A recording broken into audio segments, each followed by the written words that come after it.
There's a kind of stillness that only exists in a house built around secrets. It had been almost a year since my husband left us. A quiet exit cloaked in excuses about needing space, needing clarity, needing something he couldn't name. I didn't argue. I was tired of trying to be needed by someone who had long since stopped seeing me. The silence he left behind wasn't cruel. It was weightless, echoing, like the air had been taken out of the rooms, but not the house. It was in that quiet that my son returned. Ethan, 24, freshly moved out of an apartment he'd shared with his girlfriend for 2 years. She was gone, the relationship hollowed out by the same slow erosion that ended my marriage. When he called and asked if he could come back home just for a little while, I didn't hesitate. I told myself it was temporary.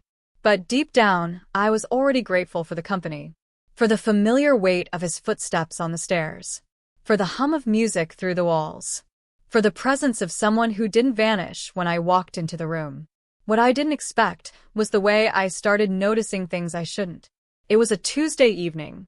I'd just finished a long day at work and stepped into the kitchen, barefoot, in leggings and an old college sweatshirt that hung too loose on one shoulder. I was reaching up to grab a wine glass when I heard his voice behind me. "Want me to get that?" I turned, and there he was, Ethan, in a black t-shirt and flannel pajama pants, fresh from a shower.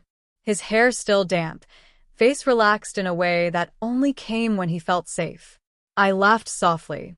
"I've still got some height in me. Thank you." He smiled, that half-smirk I'd missed. "Barely." The glass slipped from my grip. He caught it with one hand. "Reflexes like a superhero," he joked. "Show off." We both laughed. Too long. Too warmly. He poured the wine for me, and then one for himself. We didn't speak much after that, just stood in the kitchen, sipping quietly, the way we used to before the world got messy. But when he passed behind me to reach for something on the counter, his hand lightly brushed my back. It wasn't deliberate. Not exactly. But it lingered. A second too long. And I felt it. That was the beginning.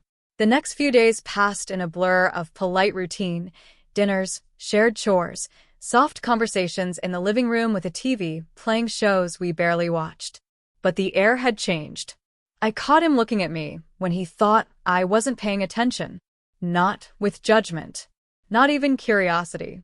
With something closer to recognition. One night, I was folding laundry in my bedroom when he walked past, paused, then leaned on the doorframe.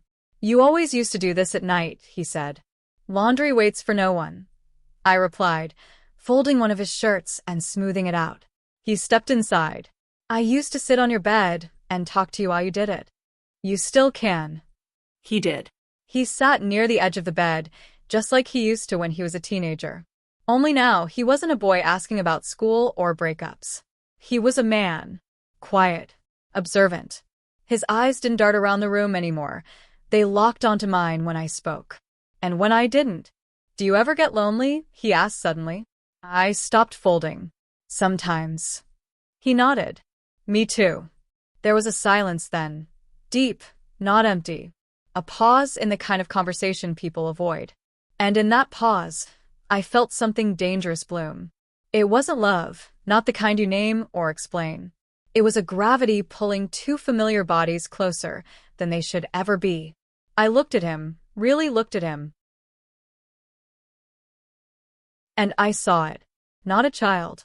Not a boy needing shelter. But a man carrying something unspoken. A mirror of myself. And I didn't turn away. The next morning, I woke up with the feeling of something unfinished curled around my ribs like fog. I went about my routine, coffee, news, the quiet clinking of silverware in the kitchen, but everything had shifted.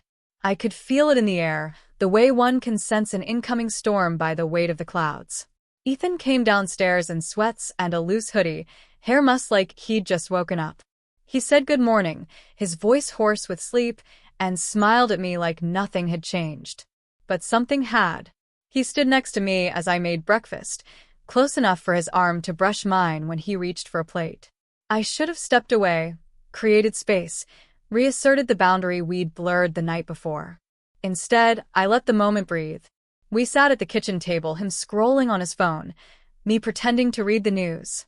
But I was watching him from the corner of my eye, watching the way his fingers tapped the screen, the way his lashes cast faint shadows under his eyes, the way he laughed quietly at something he read, unaware that I'd been holding my breath since he entered the room. He caught me watching, just for a second, and he didn't look away. Later that afternoon, he offered to help me in the garden. The soil was damp from last night's rain, and the scent of earth hung thick in the air. He knelt beside me, his jeans quickly gathering stains as he dug his hands into the dirt. I showed him how to trim the hydrangeas, how to coax new life from tired roots. It was peaceful, honest.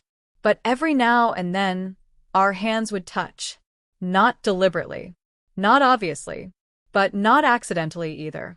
At one point, I stood to stretch, brushing off my knees, and he looked up at me from where he crouched, eyes shaded, jaw set. Expression unreadable. "You look different," he said.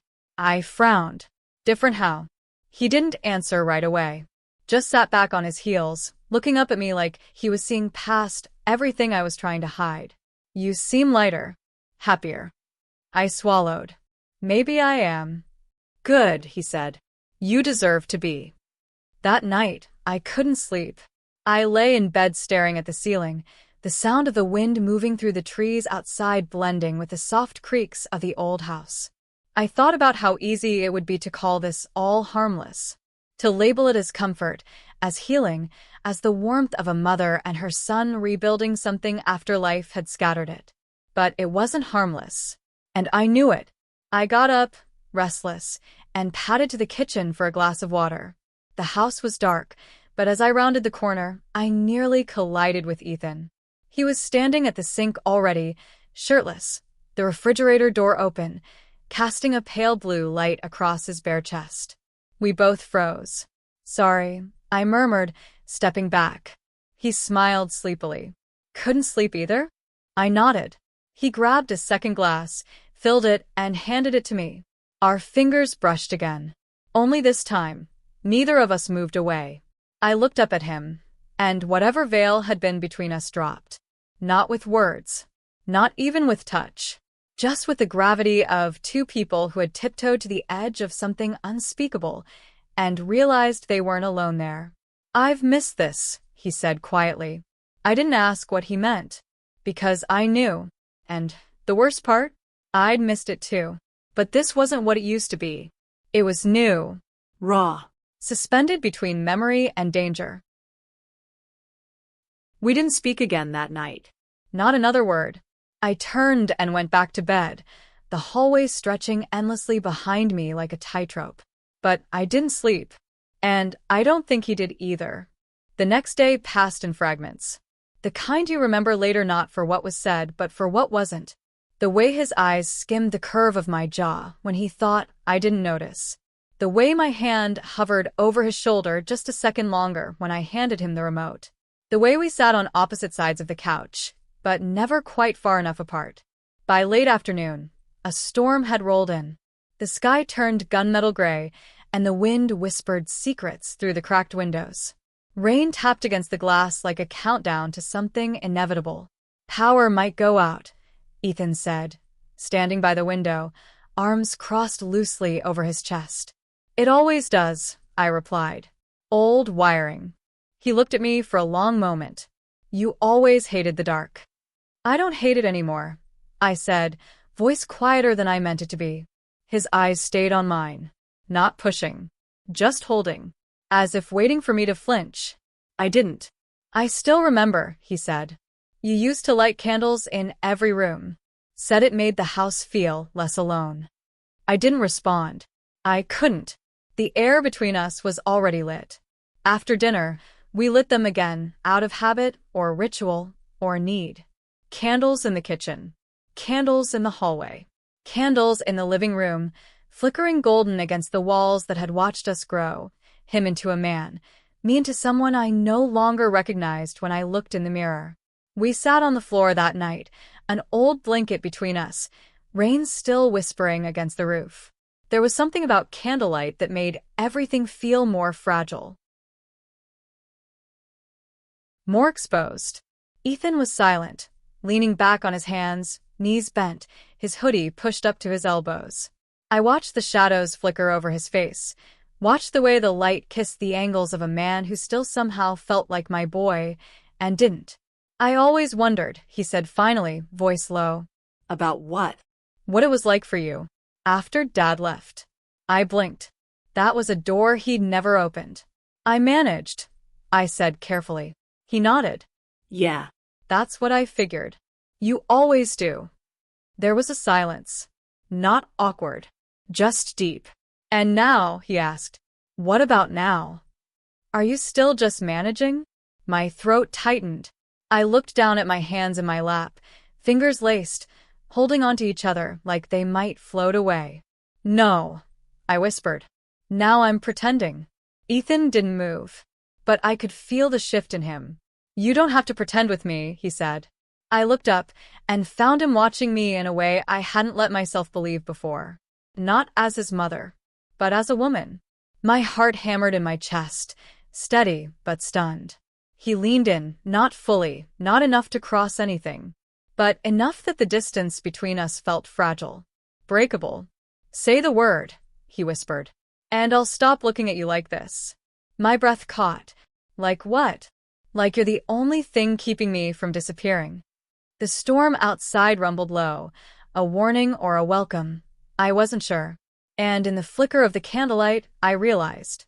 I didn't want him to stop. The candlelight had long since melted low, casting tall shadows on the walls. The storm outside had quieted into a rhythmic hum, just rain now, steady and lulling, but inside the house, everything was still pulsing. I hadn't moved from the floor. Neither had Ethan. We weren't speaking anymore. Words had become unnecessary. It was all in the way he looked at me. There's a kind of gaze that doesn't ask for permission, doesn't demand, doesn't beg. It just sees.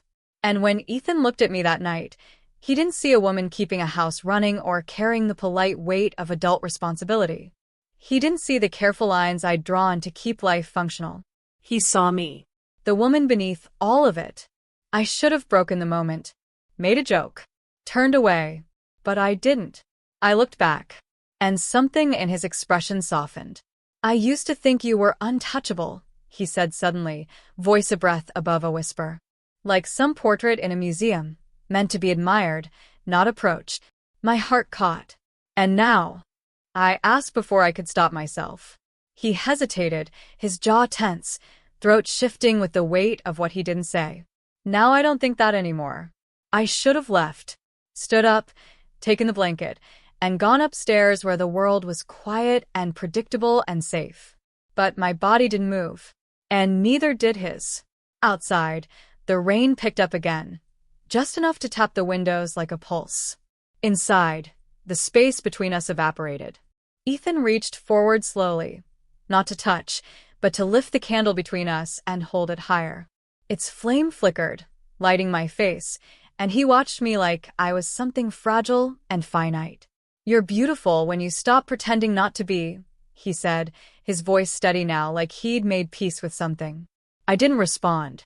I couldn't, because deep down I wanted to hear him say it again. Not because I needed reassurance, but because hearing it from him was a kind of confession I wasn't ready to unhear. We sat like that until the candle finally guttered out. Until the only light left was the faint glow from the hallway. Until the silence became a thread stretched too tight. I should go to bed, I whispered. He nodded, slowly. Yeah. But neither of us moved. Not for a long time. When I finally stood, my legs felt unsteady, not from fear, but from how long I'd been sitting in the heat of a truth we hadn't dared name. Ethan stood too, and as I passed him on the way to the stairs, he didn't reach for me, but he looked, and the look stayed on my skin all the way up the stairs. The next morning came slow and gray. The storm had broken some time before dawn, but its memory still clung to the walls. The air smelled like damp leaves and something else, something older.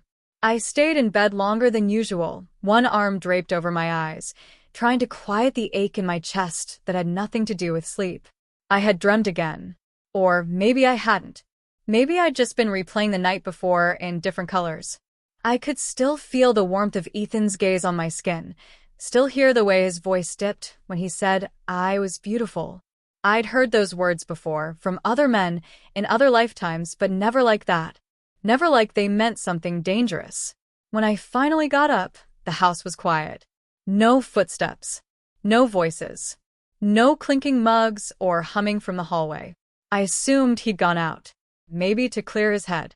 Maybe to run from whatever last night had become. But then I opened the door to the guest room. And stopped. He was there. Asleep on the bed, fully dressed. One arm flung over his eyes the same way mine had been. A book lay open on his chest. One of mine. One he'd pulled from the shelf without asking. The sight of it. Of him. So still. So unguarded. Twisted something deep in me. I should have stepped back. Let him rest. Let me rest.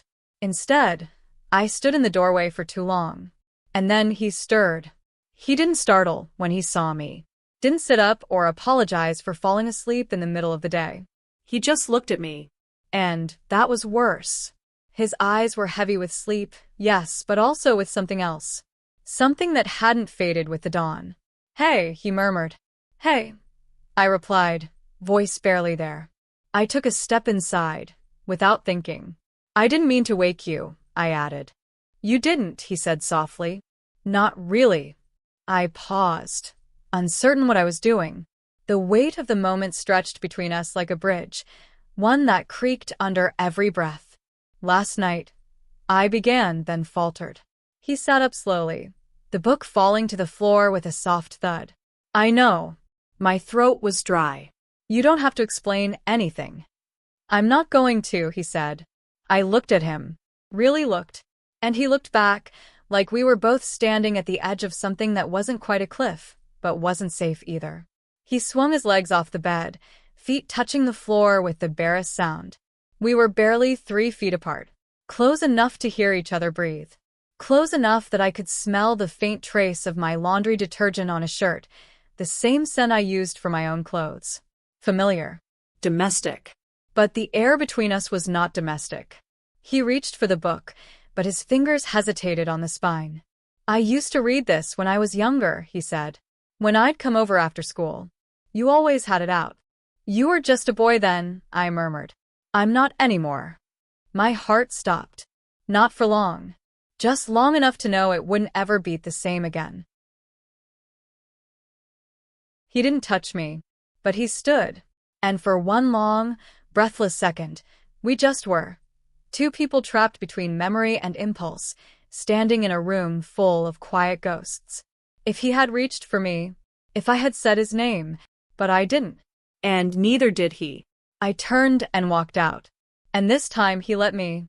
Days passed, but time didn't move forward, it circled. Every morning, we performed the same quiet rituals. Coffee brewed too early. Doors left ajar but not opened. Glances held a second too long across hallways, between bookshelves, over the rims of mugs. We never talked about that night on the floor. We never talked about the morning in his room. Instead, we floated in the space between acknowledgments, like 2 actors in a scene that had been paused mid-breath. There were no confessions. No apologies. No confiding conversations over dinner about what we were feeling or fearing or needing. And yet, everything had changed. I began noticing smaller things. How he always waited until I left a room before he followed. How he made sure not to stand too close in the kitchen anymore, but also never far enough to feel like distance. How, sometimes, I'd catch him watching me in the reflection of the window instead of directly. It was all unsaid, but it was all there. One afternoon, I found him outside in the yard, kneeling by the hydrangeas. The same ones we'd worked on together. The soil still held the shape of where my knees had pressed down days ago. The sky was pale and uncertain above us, and the breeze smelled like autumn, even though it was still too early for leaves to turn. You missed a spot, I called gently from the doorway. He turned, startled at first. then smiled. Guess I'm out of practice. I can help, I offered. He hesitated, just long enough to let the moment settle between us. Then nodded. We knelt side by side in silence. Dirt beneath our nails. Sunlight on our backs. And yet the loudest thing between us was the almost. When we both reached for the same tool, our fingers touched. Not on purpose. Not entirely by accident. He didn't pull away. Neither did I. We didn't look at each other. Because looking would make it real. And if it became real, we couldn't pretend anymore. So we stayed like that for one breath. 2. Then I slowly withdrew my hand, brushing the soil from my fingers. He did the same. I might move out next week, he said quietly. I didn't answer. Because the silence already had. That night, the house was too quiet. The next morning, he was still there, but I could feel the distance beginning to settle. Like dust in the air after something falls. He spoke less. So did I. But every time we passed each other, on the stairs, in the hall, near the threshold of sleep, we carried the unsaid between us like a shared secret. Not something to be ashamed of. Not even something to regret. Just something we both knew would live inside us, forever paused in a space between what we wanted and what we couldn't let happen. Not in this lifetime. Not out loud. But still, there.